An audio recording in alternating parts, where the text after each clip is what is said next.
Indian Child Welfare Act is under attack. If the ICWA is overturned by the Supreme Court, states would once again be allowed to force Native children from their families, tribes, and culture, while simultaneously threatening tribe sovereignty. Family separation is a tactic of genocide and assimilation, and the Indian Child Welfare Act must be protected.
Good evening. Thank you for joining me for Talk About It Tuesdays here on Conversations with Taz. I am sorry. I am still a bit under the weather, and let's hope we can get through this without me having a coughing fit. Fingers crossed.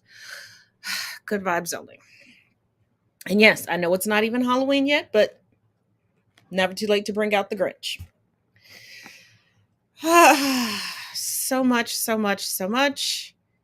So very much.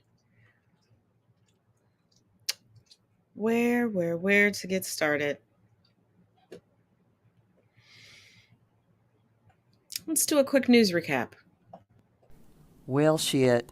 Beloved actor Leslie Jordan has passed away. It's Monday night, and here's what's happening. Justice Clarence Thomas has intervened on Lindsey Graham's behalf and put a freeze on the subpoena for his testimony related to the Georgia election of 2020.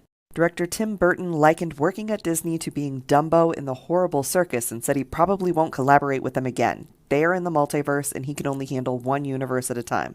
Rishi Sunak will become the next Conservative Prime Minister of the UK. He is the first person of color to serve in the role, and he is the youngest in 200 years.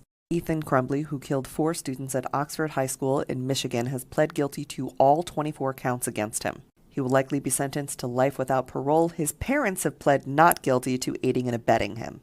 Their trial will commence in January. Kim Kardashian, Balenciaga, and CAA, the celebrity management company, have all dropped Kanye West due to his anti-Semitic remarks. Adidas claims that they are still reviewing the situation.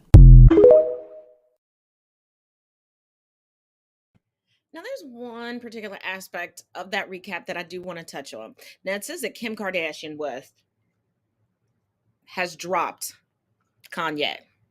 I don't think so. She had a 3-hour dinner with Ivanka Trump. We all know the Kardashians are all about perfectly crafting their image to look perfect, to look unproblematic, and they are some of the most problematic people on the planet. Let's be real and call a spade a spade. Ivanka and Kim have not had public dinners or meetings together previously. Now all of a sudden they're sitting there for 3 hours. Ivanka, her husband, her siblings, her father, and her stepmother are all under investigation by the Department of Justice, the Attorney General of New York, and a plethora of others. And Kim needs... Say what you want, Kim needed Kanye to remain a billionaire.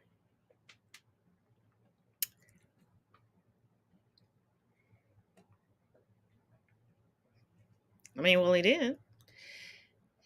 And since we already brought up Kanye, let's go into Kanye and Adidas. Seeing 2 and 2. I could say anti-Semitic things and Adidas can't drop me. Now what? Now what? Adidas confirming it is ending its lucrative partnership with Kanye West, now known as Ye. The company saying in a statement, Ye's recent comments and actions have been unacceptable, hateful, and dangerous, and they violate the company's values of diversity and inclusion, mutual respect, and fairness. So early this morning, Adidas announced that they're terminating their partnership with Kanye. They stand to lose over $240 million this year following the termination. Honestly, I feel like it's too little too late. It took the outcry of both the public as well as celebrities and one of your higher ups calling you out, plus people digging into your company's history for you to do something. Your move, Gap. We also have this statement from the office as well for immediate release. We also have a statement from MCR, the company that had shelved the documentary they had of him, and they called out him sampling a song that has been used to spread the lie of Jews being evil and conspiring to control the world. Definitely read this statement in full because they are straight to the point.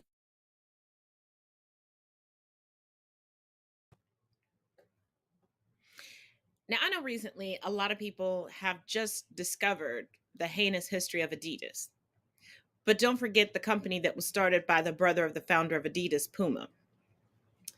See, we love to allow ourselves to be conditioned that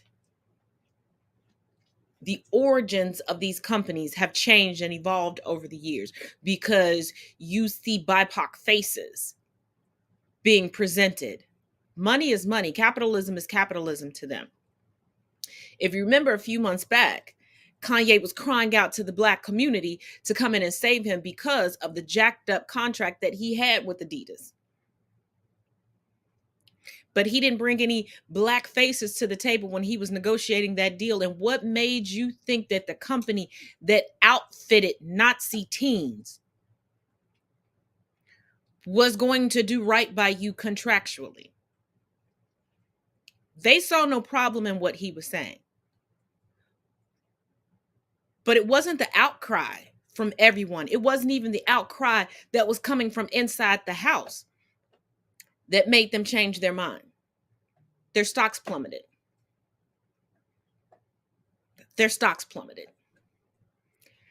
After their stock prices dropped, that's when they decided to drop Kanye. But let's take a look at what some people recently discovered about Adidas. Adidas is a company that outfitted the Hitler Youth. They have deep relationship to the Third Reich from the 30s and the 40s. I mean, for this company to be monetizing Kanye West in this moment, for them to be making money on anti-Semitism in this moment, every member of the board should have already stood up and said, enough.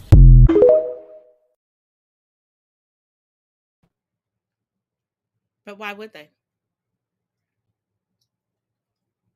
The enemy of my enemy is my friend, right?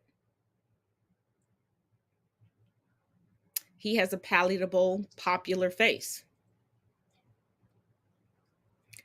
Kanye has been problematic since we knew Kanye was Kanye.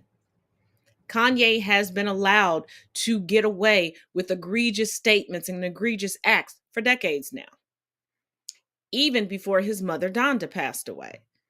So let's remove all of the excuses for him just simply being problematic. And if you want more of my take regarding Kanye, Tastic Tuesday podcast, there is a link in the comment section here for this video that, excuse me. Ooh, come on, cough. Keep yourself together till we get done. A direct link. And also, as always, it's linked here on YouTube. I believe by the time I end this broadcast, it will be the video right after this. Currently, if you're watching this live, it is the video before it. I know it's complicated. Let's see. Depending on how he uses his money and influence, Mr. West has just been dropped or out of all his contract. He cannot. He does not own his own intellectual property. because of the faulty deals that he made with and he signed with Adidas and other people. Yeah. Take a look at these two updates and I'll fill you in more of it on the flip side. See you in 2 and 2. The downfall of Kanye continues. Kanye has lost his partnership with Adidas. You know, the manufacturer of his shoes that made him a billionaire. And due to this tragic business loss, Kanye is no longer a billionaire, is no longer listed on the Forbes billionaire list, and is now worth an estimated $400 million. Still a lot, but not billionaire status.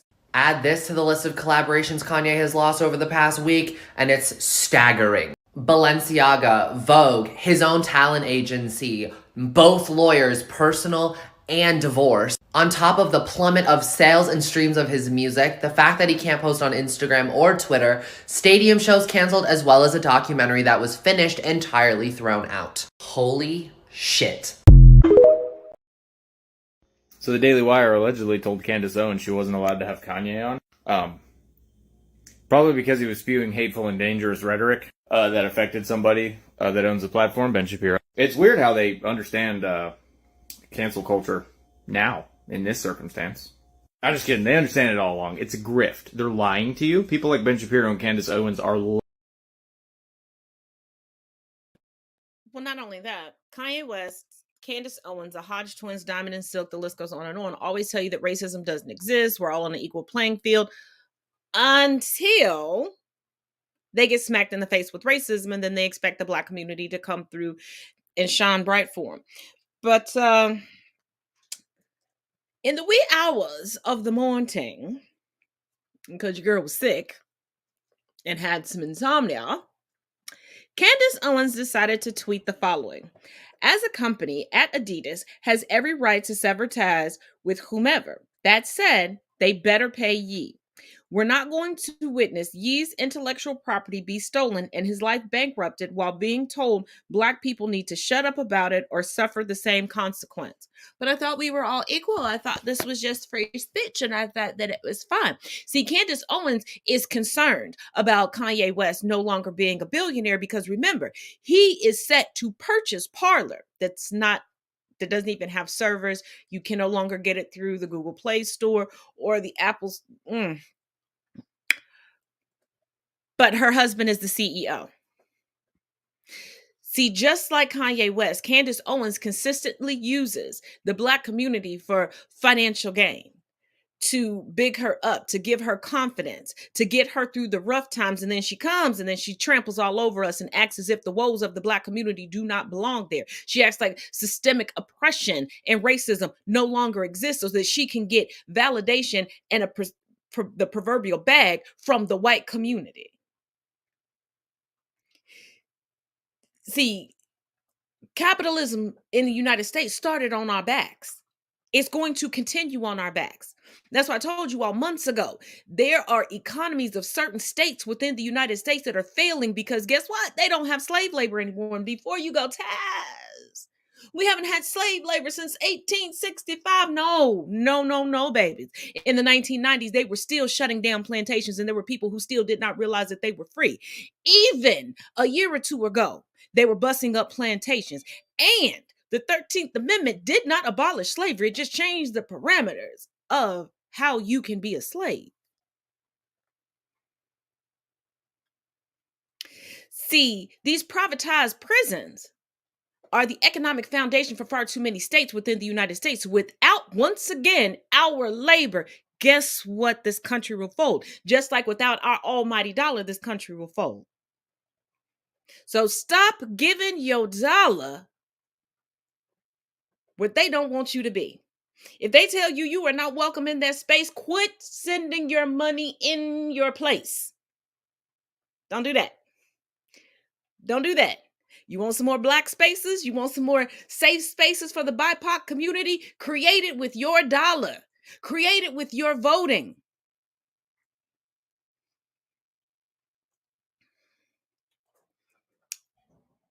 But, y'all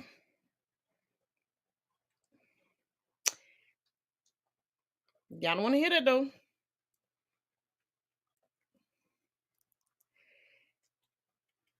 Now, if you're not familiar, Herschel Walker did finally show up for a debate. It was a clusterfuck. That is the best way to describe it. It was a clusterfuck. And he pulled out, tis spooky season, a badge. I'm using the word badge very loosely. But here's the ultimate clapback I've seen on him pulling out that badge and still proclaiming that he's an honorary officer. Don't be drinking or eating nothing on this because you're going to laugh, and don't be choking on nothing because I'm not liable for that. I was scrolling Twitter and I saw this. Val Dennings, Florida Senate candidate and clapback queen.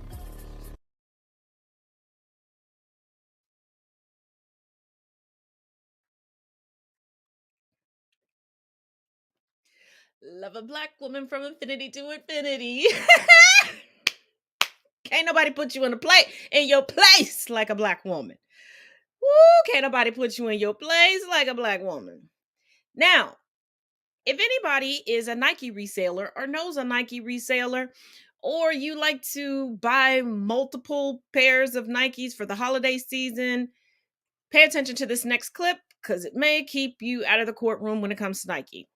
So Nike just came out with an updated terms of sale and it's targeting all resellers. So here's what it says. It says they have a right to reject your purchase or cancel an order. Also that they have the right to limit, decline, or reject any sales and orders for any reason. Here are a couple of situations that they mention where this may happen.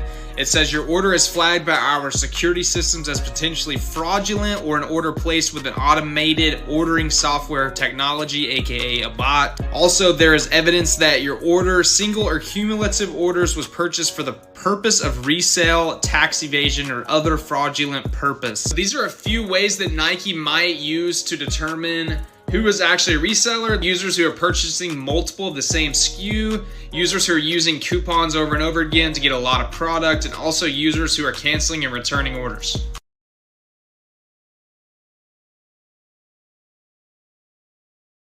Oh yeah, all of you Karens and Richards out there that like to try to scam and fraud companies, big, small, or in between, everybody is cracking down on you.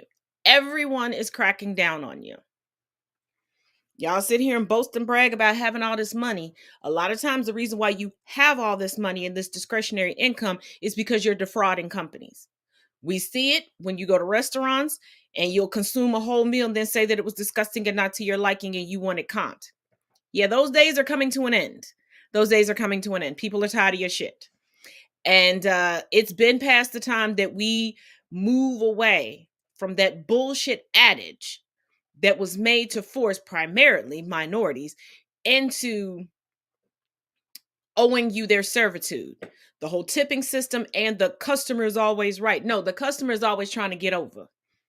The customer is always trying to get over.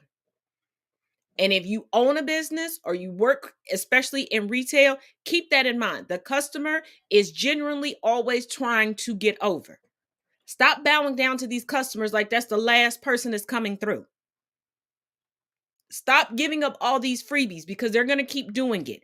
And they have groups. They make videos about it. They get on social media. They teach their children, their sisters, their brothers, their cousins, their besties, their boyfriends, their girlfriends, etc., how to get over on your business.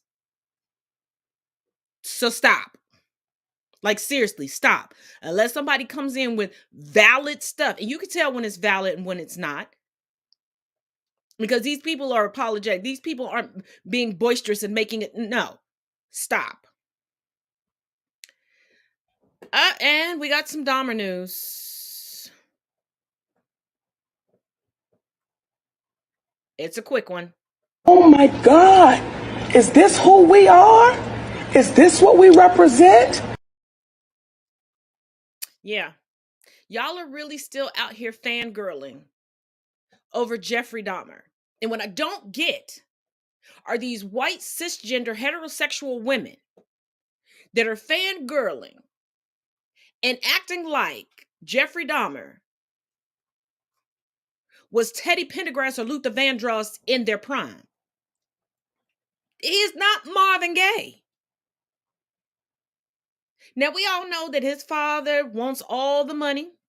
Because his father is now trying to sue Netflix, talking about they've glamorized criminality with under his son's guise. Baby, you done gave more interviews than the victims. Just stop.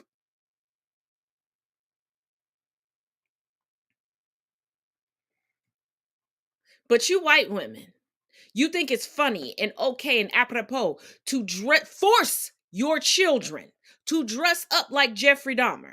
None of these kids want to dress up like their favorite DC or Marvel character or Paw Patrol.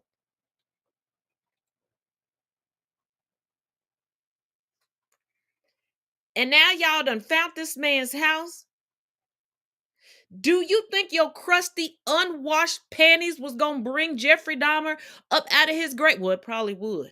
Because after what I've learned over the past couple of years, and y'all washing your hair and letting the shampoo come down your body as if that's a shower, or not showering at all, or showering once or twice a damn year, no wonder we're still in a damn pandemic. But from one brand of shenanigans to the next, Lauren Boebert and veterans. It'll make sense in a minute. Lauren Boebert thanked veterans for supporting her today on Twitter. She included these screenshots and posts of veterans talking about how much they support her, including the second one with the photo that says, "It takes more than slapping veteran to a bill to make it good legislation. That should be obvious by now. I do have burn pit and other disabilities from Iraq, and I am proud to support her." She voted against the PACT Act, which was literally made to provide health care to veterans who have health problems from burn pits. Reality is that she's voted against 15 veteran-related bills. Here's a little screen recording I did of this post from Adam Frisch, her opponent, in Colorado's 3rd District, where he talks about every single bill that Lauren Boebert voted against in relation to veteran benefits.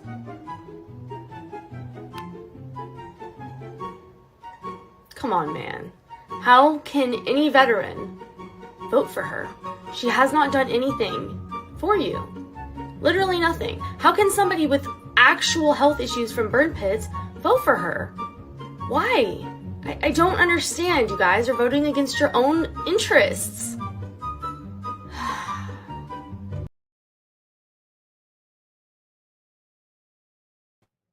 Not surprising. Not surprising at all. The do your research crowd never does their research. It's public knowledge. We have government websites where you can go and check. We also have cameras within chambers. You can watch as the voting happens. There are some issues that are very near and dear to my heart that I tune in and watch. You can do the same. You can check websites to see what they're voting on and what they're not. Stop taking their word for it on social media and as they make the rounds on any media outlet that's going to play sycophant to them. And be weary of any elected official that takes to social media and says that the government is failing you. Newsflash, they're part of the government. So if they feel that the government is failing you, they're admitting they're failing you too. And what is the point of having Marjorie Taylor Greene and Lauren Boebert in Congress when they've had their committee seats revoked from them? They can't do anything. They can't work for you. Their constituents. Stop voting for people that are playing the blame game. You don't take it from children that are around you. They're like, well, it's not my fault I failed. It's Sissy's fault. You would shut that down. So why, as full-grown adults, do you vote according to who can shift the blame the most? Oh, that's right. Because if you're white, pseudo-Christian, cisgendered, and at this point, pseudo-heterosexual, you enjoy placing the blame on your failures within the system that was created to propel you forward, then you doing what you tell the rest of us, to pull yourself up by the bootstraps. Politicians should not become millionaires while working for the government. And you have teachers that are barely getting by. You have mothers, y'all want folks to just breed children that are barely getting by. Our politicians should not be millionaires, and we have homeless veterans and starving children in this country.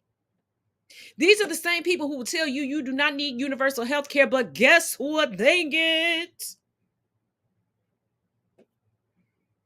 These are people who tell you you don't need tax breaks or bailouts for your student loans, but guess what they got when it came to their businesses that allegedly made them millions of dollars? What bailout did they need?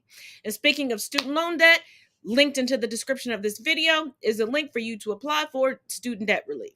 Make sure you go through everything meticulously, read everything through, and put in your information to ensure that you get the relief that you are properly owed. Now, just like the MAGA conservatives have separated themselves from the regular, schmegular Republican conservatives, now your regular GOP conservatives are looking for a new platform and something new to call themselves. Confused? Don't worry. We'll talk about it in 2 and 2. Did you see this Federalist article? You'll never guess what they say they should start calling themselves. John starts off by whining that conservatives are failures. I don't disagree, but that he has a new approach. And anytime somebody says that they have a new political approach, that should be setting off a little alarm bells in your head that he's just got repackaged bullshit. Now it's just a matter of sussing out what flavor of bullshit it is. You already know. He doesn't start off by saying the F word yet. He eases us into it with radicals. He encourages readers to adopt this terminology and look to groups like the Pilgrims for inspiration. You know, the radical religious group that tried to force everyone else to live by their extreme religious views. John says that we need a new way of thinking and a new way of speaking.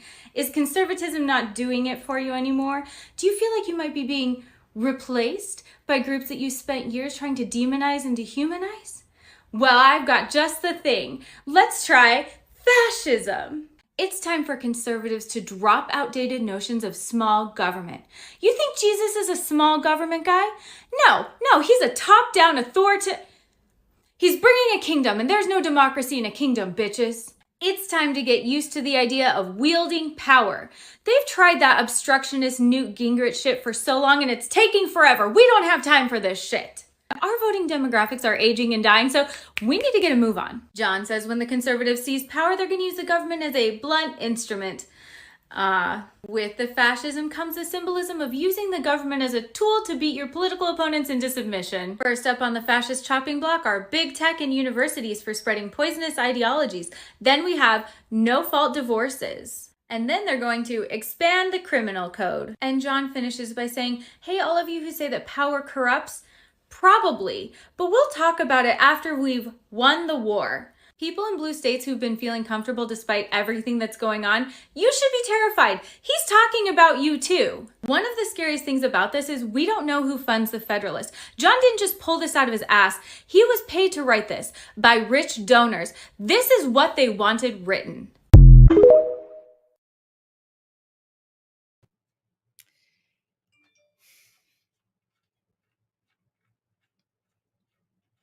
You want to know what's really ironic and kind of funny to me? Excuse me. Hence the fact that I'm chuckling a little bit. The GOP has long said that they're for small government. They're not. This is how they get away with it. And stop me when you've heard these talking points. They'll say a certain issue is a states' right issue. And they're like, oh, we need to just move it to the state. As if the state government isn't government. See how they try to dissociate? And that's why a lot of their followers are like, well, see, that's the government getting out of it. It's coming back to the states. Yeah, the state legislation. Then once it gets back to the state legislation, like they did with Roe v. Wade, then they want a national ban on something or a national law, which does what? Kicks it right back to the federal government, where they can now be tyrannical because they've convinced you that this is the best thing. They're not for small government, they're for small minds.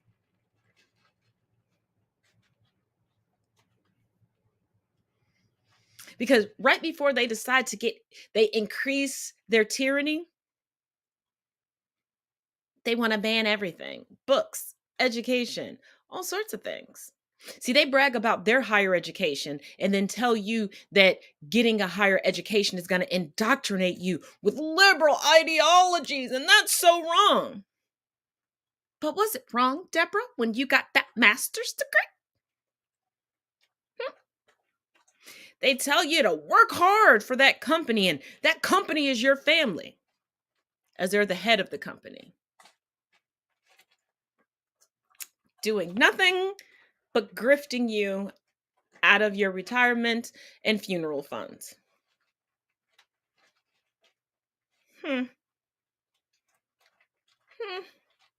Interesting. And in case you didn't catch it this weekend, Rafael Cruz was booed in New York. And if you're not sure who Rafael Cruz is, he decided what his mama called him, or what his immigrant grandparents called him, well, would have called him, they died before he was born, wasn't good enough. He had to go by Ted, because, you know, that's more Anglo sounding. Take a look, y'all. Fuck you, you racist piece of shit! Fuck you! Fuck you, man! You suck! You fucking suck, dude! You're a disgrace! You go to fucking hell, dude! Remember when Trump called your wife ugly? Remember that? Remember when Trump called your wife ugly and then you nominated him? You're a disgrace to this country! You fucking piece of shit! Remember when those insurrectionists wanted to murder you? Yo, go you vote! Ugly piece of shit! Yo, go vote Trump! Get the fuck out of New York! Get out of New York! Trump called your wife ugly and you loved it! You ugly fuck! Get the fuck out of here! Eat my dick, you asshole! Yo, finally someone's trucking me. And let's not forget this little nugget of information, that big bad cruisy boy, you know, Mr. Going Gets Tough, I run to Mexico during the January 6th insurrection. You know what he puffs his chest out to talk about so much, like he was the hero of the day. He was hiding in a closet, a utility closet, well, storage closet, if you will. He was hunkered down.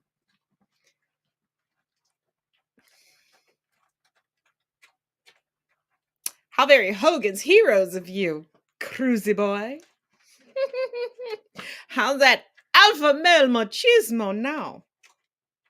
I thought they were good, fine people. I thought it was just a simple protest. It was just they were just visiting. While Nancy Pelosi was getting it done and ready to knock Trump's teeth down his esophagus and shake it into his intestines.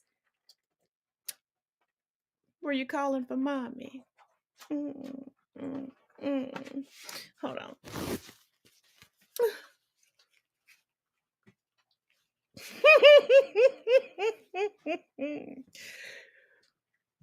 Well, looks like England has yet another new prime minister. Let's take a look. Having now been king for less than 2 months, Charles III is set to welcome his second prime minister. Liz Truss resigned as leader of the Conservative Party last week. Sorry, things are moving so fast. Which means that she also needed to step down as prime minister. Her replacement is this guy, Rishi Sunak, who was a member of parliament for Richmond. He also served as the secretary to the Treasury and the Chancellor of the Exchequer under Boris Johnson. As Prime Minister, Sunak represents a lot of firsts for the UK. He is their first person of color to serve as Prime Minister. He is also the first British Asian Prime Minister. He is of Punjabi Indian descent. And the first Hindu Prime Minister. He is also the youngest Prime Minister in over 200 years. He's 42 years old. And he is one of the wealthiest people currently in British government. He and his wife have a combined net worth of about £730 million. That is almost twice the net worth of King Charles. Now, I try not to weigh in on British politics beyond giving you the facts and maybe making some jokes, but I will say this: Rishi Sunak being the Prime Minister does represent a lot of steps forward for the UK in identity politics terms, but he is still an extremely wealthy man and has some extremely conservative policies. Piers Morgan thinks he'll do a great job, so I think that tells you all you need to know. King Charles is now tasked with doing one of the last things that his mother, Queen Elizabeth, did before her passing, welcoming the new Prime Minister and asking them to form a government in the monarch's name. And to add on to that, coming from Yahoo News, Rishi Sunak to become Britain's third Prime Minister in 7 weeks. Rishi Sunak, a former member of Boris Johnson's cabinet, is set to become the UK's next Prime Minister after rival Penny Mordaunt dropped out of the race just minutes before the deadline. Just 6 weeks ago, Sunak had lost out against Liz Truss in running for Prime Minister, but after several economic disasters that caused the pound to collapse and an intervention from the central bank, Truss resigned. She had taken over from Johnson, who himself resigned amid ethics scandals. All are members of the Conservative Party. Sunak, 42, is said to be Britain's first non-white prime minister. His parents of Indian descent were, were both born in East Africa. He served as Johnson's chancellor. He serves as Johnson's treasury chief. Sunak's was a short campaign for the job. He declared on Sunday that he would be entering the contest, stating he wanted to fix our economy. By Monday morning, he had gained the support of 194 conservatives. Now, let's not forget, Liz Truss was anti-monarchy. I really didn't see her lasting very long. Great pomp and circumstance, but then the Queen died, so, she kind of had to tone down her anti-monarchy. Yes, it's great to see a fellow member of the BIPOC community rise through the ranks. But he is super conservative. So minorities within the UK aren't really shouting through the rafters regarding him becoming Prime Minister. But it will be interesting to see the dynamic between King Chucky and this new Prime Minister, Prime Minister Sunak. And it's gotta sting for King Chucky, who's trying to downsize the monarchy right now to basically increase his net worth and the overall net worth of the Windsor family, the House of Windsor. But yeah, you're basically hiring this dude and he could buy you. Pun intended. But just so you all know, being brought before SCOTUS is the redefining of blackness. Yeah, they're trying to redefine blackness. Who can be black and who cannot legally. Let's take a look. Hey, good morning. In an attempt to weaken the power of the black vote, politicians in the state of Louisiana and Alabama are headed to the Supreme Court in order to redefine blackness and who can be black. That's right, in 2022, white men are going to the Supreme Court to decide on who can be black in this country. It all started with gerrymandering, when whichever political party was in power would redraw district maps in the state, and doing so would either give political power to their political party, or it would weaken the political power of the opposing party.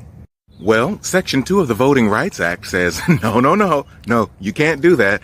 That's illegal. Now, fast forward to 2003, after decades trying to weaken the black vote, the Supreme Court ruled that, hey, anybody who identifies as black on the census is black, including those who identify as black and Latino, Hispanic, Asian, or other. They are considered black on the census. After witnessing the power of the black vote in 2008 with the election of Barack Obama, and again in 2020, Republicans tried to weaken the power of the black vote by drawing us out of the districts. They would do this by drawing oddly shaped districts that would keep all the black people in one district while leaving the others white and Republican. And the Supreme Court says, you can't do that. What you're doing is diluting the power of the black vote. That is illegal under the Voting Rights Act.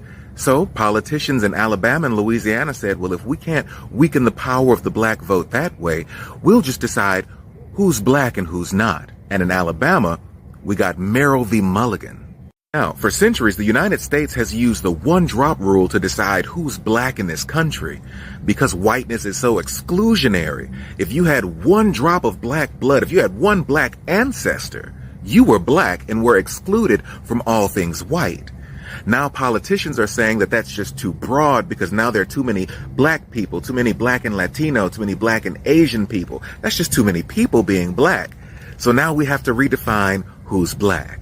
Alabama, they're saying you can only be black if you check black on the census, not black and Latino or black and something else. And here in the state of Louisiana with Ardoin v. Robinson, they're saying you can only be black if you check black on the census or black and white on the census. If you check black and Latino or black and Asian, you're not black in this country. If this does pass the Supreme Court, people like Barack Obama, Jarrell Jerome, Yaya DaCosta, Tristan Wilds, and M.J. Rodriguez would not be considered black anymore. And it's all happening in order to weaken the power of the black and Latino vote. Because united, we are more powerful than they are, and they know it.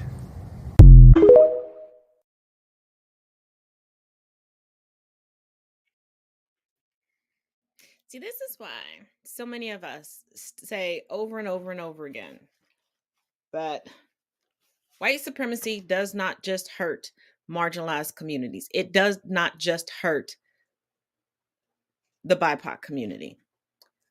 White people get swept up in the hurt and the consequences and the detriment of white supremacy. But see, they're riddled with individualism, with exclusionary mindsets that they don't care. They feel superior to everyone through the racial hierarchy that their ancestors created, through classism, through so many different things. Because when they came up with the one-drop rule in their mind, even though they were fawning after black bodies, black exceptionalism, etc., they were like, well, nobody would outwardly have these kids while they're having children with black people. See, now, due to their original definition of what makes you black, now they want to ignore the fact that black people can be a variety of ethnicities and a variety of nationalities and still be black. So that's why a few years ago, I believe it was last year, the United States reached out to the Asian community and said, hey, if you want to identify as white on the census and in life, you can. See, they changed the goalposts to stay in power and stay in control. But see, they're so control hungry that they messed themselves up in the process. So that's what happens when you rush to be exclusionary. You don't really take the time to think things through. See, you're cutting 10 times where you should have measured 10 times to cut once. And see, they've cut so many times, there's only shreds of the ribbon left. Now, last year in a former book club that I was in, I started to explain to people why I do not hold the regard that so many people do for Rosa Parks. Because there are some people that we just hold up so much, but don't really take a look at their history or the history of the event or events that they partook in. And I remember when Barbershop came out and Cedric the Entertainer's character talked about Rosa Parks and said basically she was just tired and she just sat down. And she did. See, there's a duality, there's nuance to everything. And sometimes we have to face that true history and that nuance. So, for those of y'all that thought that I was talking out the side of my neck and being disrespectful, now that people are catching up and being on the train, because guess what? Miss Park's own words have come out. Let's take a gander. We was lied to about this woman, man. By the time I was 6, I was old enough to realize that we were actually not free. The Ku Klux Klan was riding through the black community, burning churches, killing people. I later learned that it was because African American soldiers were returning from World War I and acting as if they deserved equal rights because they had served their country. At one point, the violence was so bad that my grandfather kept his gun close by at all times. My grandfather was going to defend his home, whatever happened. I wanted to see him shoot that gun. That was the story of Rosa Parks, man. And when you think about the ways in which we've been indoctrinated to understand the legacy of Rosa Parks, and you hear her tell her own story and people around her tell her story, it becomes obvious that we've been hoodwinked and bamboozled. I would argue, especially after watching this project, that the way in which we're taught about the civil rights movement is used as a pacifier and a way to tone police black people on the ways in which it's great for us to have resistance and the ways in which it's wrong. And when you think about and go back and relearn what Rosa Parks actually did, you'll see that it's a fake dualism that they taught us during the civil rights movement about, nonviolence and people being self-defense. You feel me? For instance, Rosa Parks not only was with the self-defense, you feel me, and grew up rebellious, saying that she'd rather be lynched than, be mistreated by the Ku Klux Klan. The beginning of this film right here, the beginning of this video as well, it shows you a lot of the parallels that she has with Malcolm X. And we see that the way you brought up and the way that you brought up and having to resist and navigate systems of white supremacy, it usually dictates, you feel me, the way you believe you're supposed to resist. They did not teach us that Rosa Parks and Malcolm X was cool, or they didn't teach us that Rosa Parks was a big admirer of Malcolm X. You feel me? There are a lot of radical things about this woman that I feel like they purposely omitted. Like, for instance, she was an advocate of reparations. Believe that? Put it like this, man. Education is elevation. If you want to learn more about the rebellious life of Miss Rosa Parks, I would encourage you to go to Peacock and check out this little documentary because, man, oh man,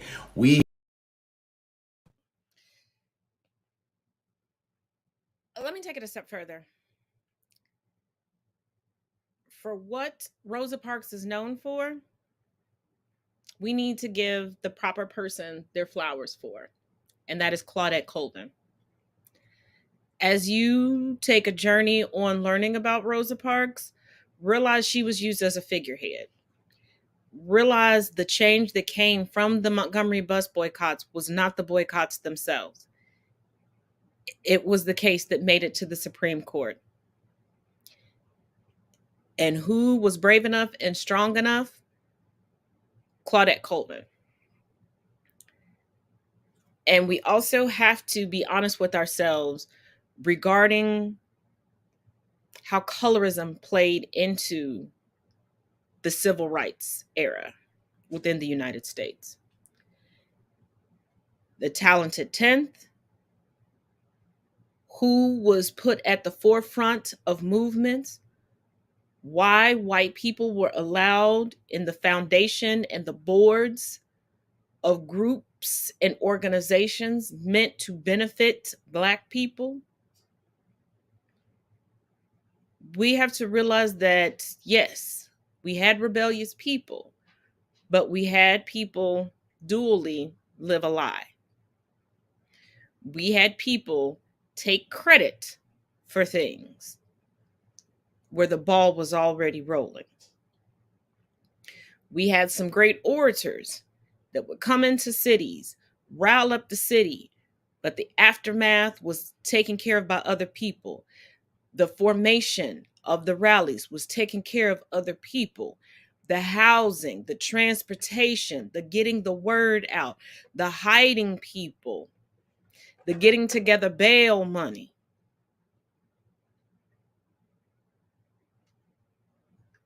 There was a lot of nuance in a lot of things. But just like we had the Nixon tapes, we now have the Trump tapes. Let's give it a gander.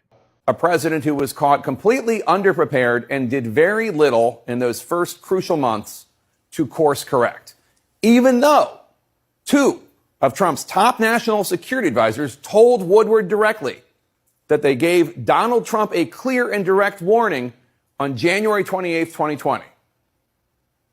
So I then jump in, and at that point, I think the exact phrase I used was, "This will be the biggest national security threat you face in your presidency." I was pretty passionate about it. But you're literally saying to the president, this will be the biggest national security threat you face in your presidency. Yes. A warning, January 28th, 2020. Here's how Trump responded in May when Woodward learned about that warning and asked Trump about it. Your new national security advisor, O'Brien, said to you on January 28th, Mr. President, this virus is going to be the biggest national security threat to your presidency. Do you remember that? No. You don't? No, I don't. I'm sure if he said it, I'm sure he said it. Nice guy. Now, as I said, Woodward had not learned about the January 28th warning until May. More than 70,000 Americans had already died from the virus. Now, 2 months after that, in July, Trump gave Woodward a ring, and he said he finally had a plan to deal with the pandemic. But Trump wanted to wait to release it until a time when it would better help him win re-election. Bob, you'll see the plan over the next 4 weeks. You will see the plan, Bob. I've got 106 days. That's a long time. If I put out a plan now, people won't even remember it in 100. I won the last election. No, but it's not just put out the plan, it's executed. No, I am executing. You'll see it starting.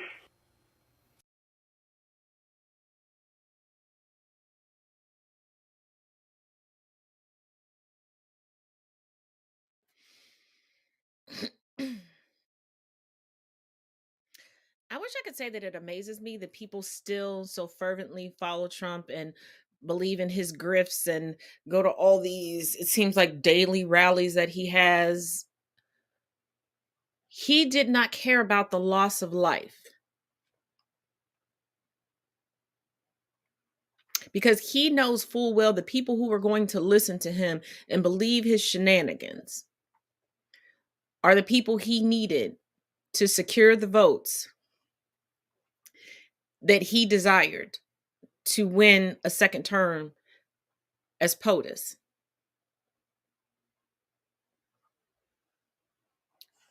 He killed them off. He had them far too weak and far too sick to be able to vote because he looked at life-saving measures as a political plan. And we see that now with Ron DeSantis, who was recently asked in a debate if reelected in this gubernatorial election, would he complete his term as governor? No, he won't. He just needs to stay in the spotlight and in that governor's position because he thinks he's gonna, just like Jeb Bush thought he was going to step from being a governor into being president. Because he's a mirror image of Trump, just younger and less tangerine. But on that same train, I'm sure you've heard the phrase, "Let's go Brandon," 1,000,001 times. And for the "say it with your chest, say what you mean, we're uncensored over here" crowd, they say "let's go Brandon" in replace of "fuck Joe Biden." But I recently discovered that "let's go Brandon" has yet another meaning. The nuance of life. Take a look.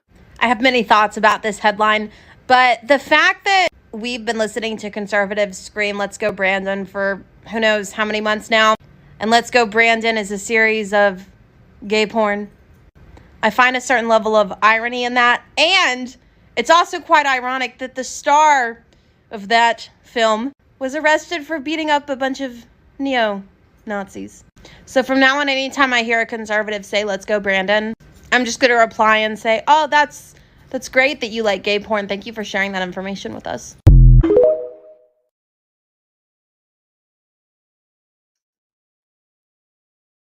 Now, we already know the largest portion of the MAGA Republicans, the MAGA hats, the Trumplicans, the ultra MAGA crowd, if you will, are neo-Nazis, are white supremacists, are white nationalists. And the other side of the GOP has allowed Christian nationalists to infiltrate them, as we discussed the other night.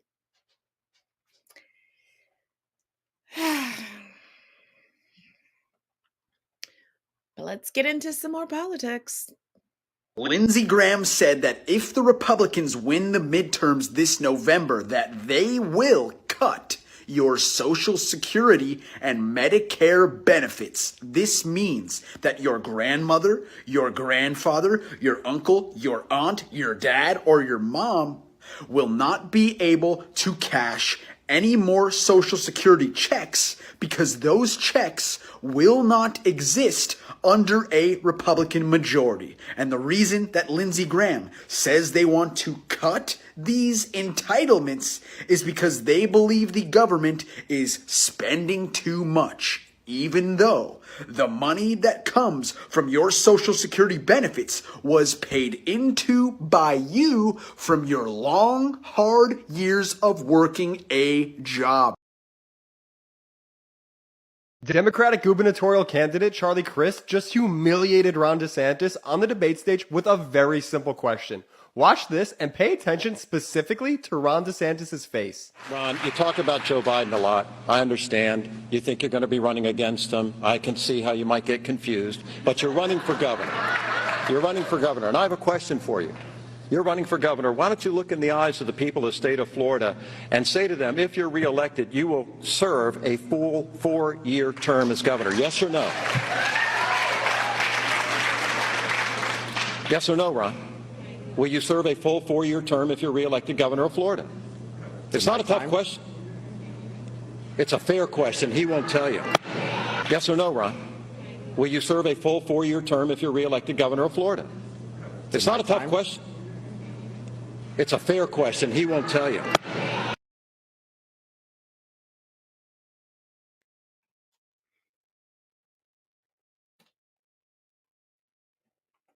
Redefining blackness,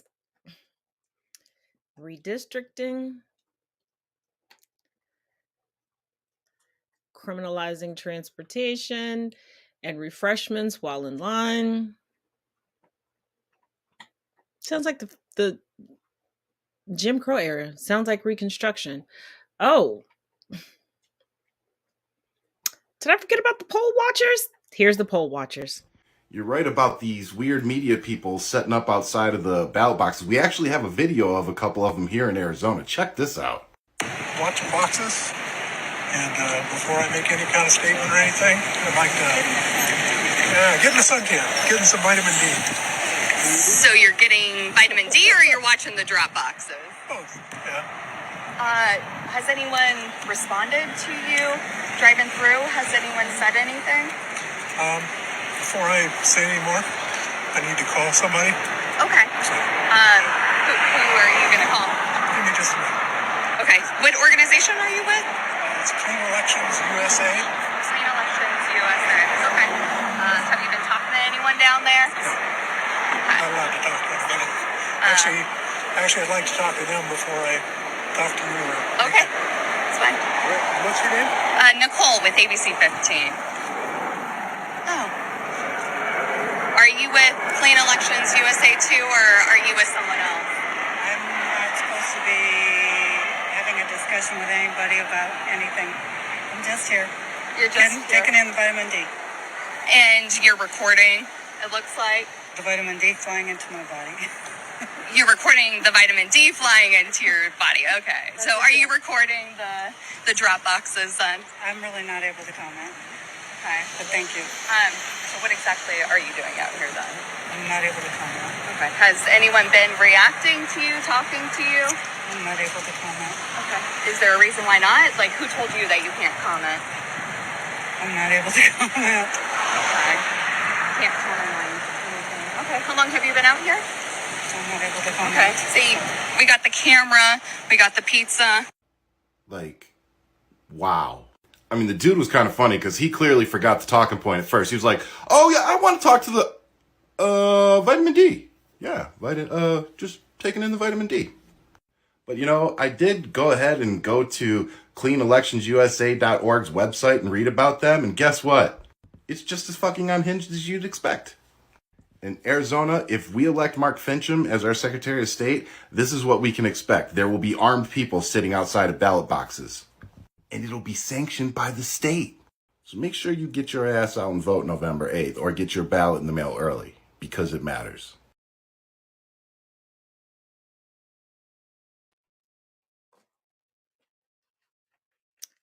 Voter intimidation.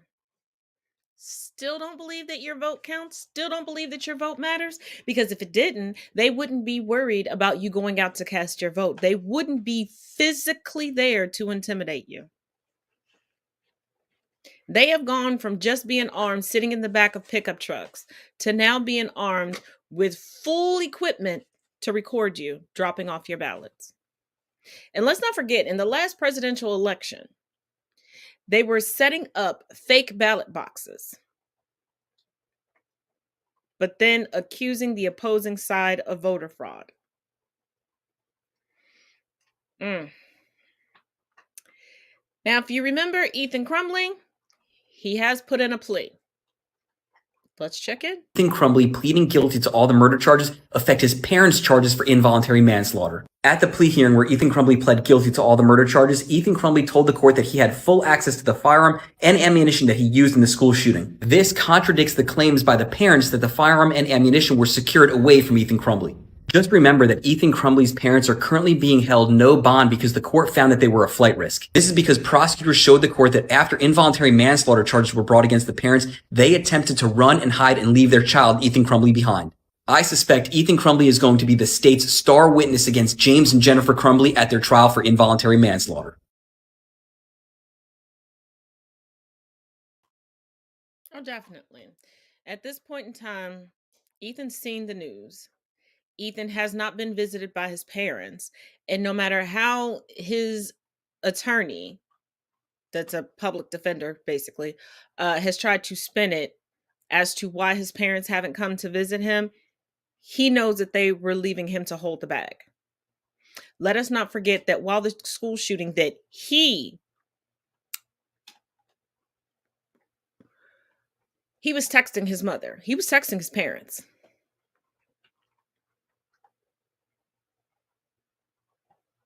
They fled. And then upon being captured and brought back, they spent money on a legal team for each other. In previous court appearances, they've mouthed "I love you" back and forth to each other and made googly eyes at each other.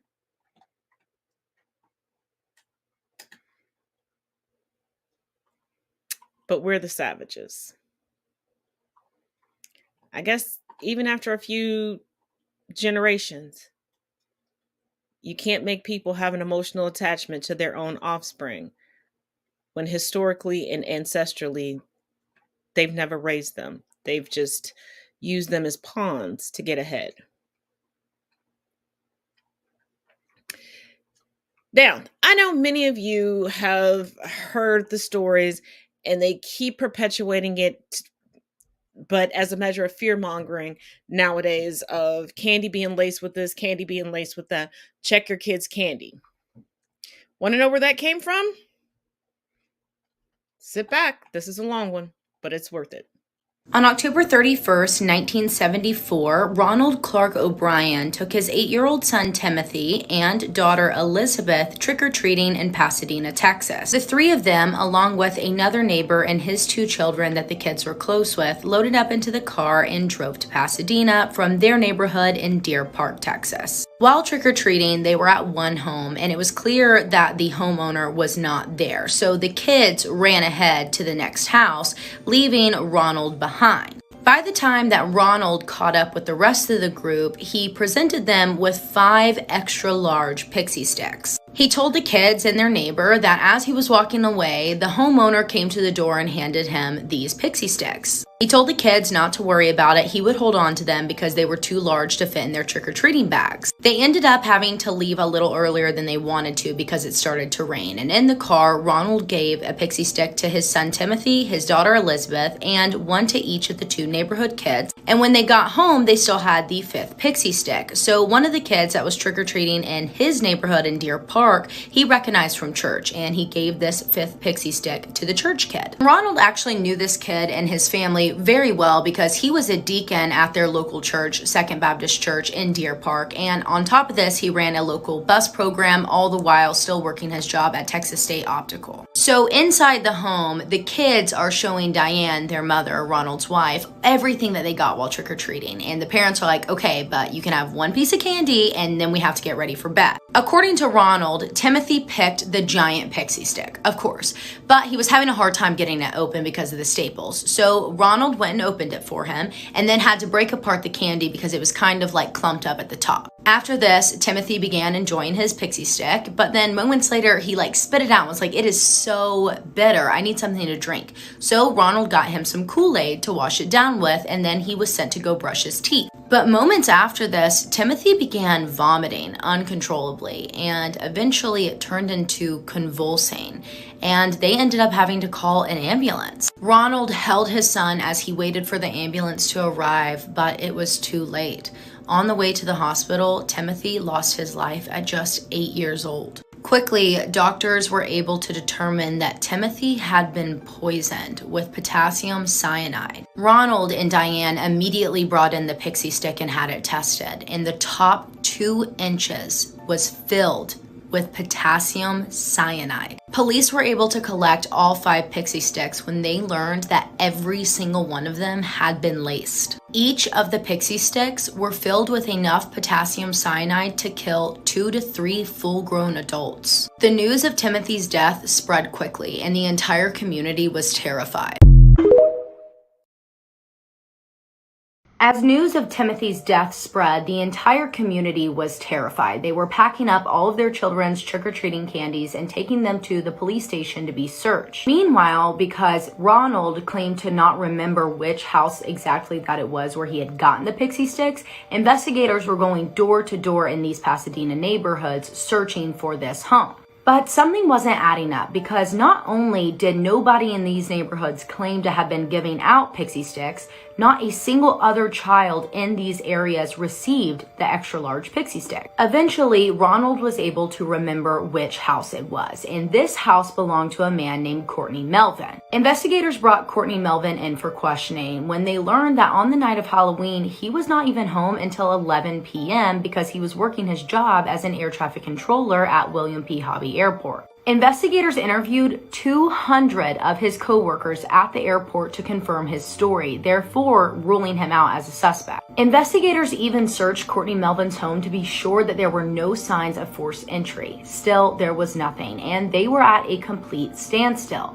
when somebody thought that Ronald's story was a little off, so they did some digging, during which they learned that Ronald O'Brien was $100,000 in debt. His car was days away from being repoed. His family's home had been foreclosed on, and he had defaulted on several loans. Not to mention, in the last 10 years, Ronald had gone through 21 jobs, and his current job at Texas State Optical was hanging by a thread as he was being investigated for theft, and they were preparing to fire him. And then they learned that Ronald had recently taken out $60,000 worth of life insurance policies on each of his children. Investigators interviewed Diane, his wife and the children's mother, to find out that she had no idea about these policies. Diane was devastated and in shock to even think about the fact that her husband would do this to their children. But she gave investigators everything that they could need to properly look into Ronald as a suspect. which is when they learned that Ronald had gone to a chemical supply store in Houston just days before Halloween and purchased potassium cyanide. On November 5th, 1974, Ronald was indicted on 1 count of capital murder and 4 counts of attempted murder. His trial began on May 4th, 1975 and ended on June 3rd, 1975, with the jury only deliberating for 46 minutes. Ronald Clark O'Brien was found guilty of 1 count of capital murder for the murder of his son Timothy and 4 counts of attempted murder. And the jury only deliberated for 71 minutes before declaring that he would be sentenced to death by electrocution. That is the case of the man who killed Halloween.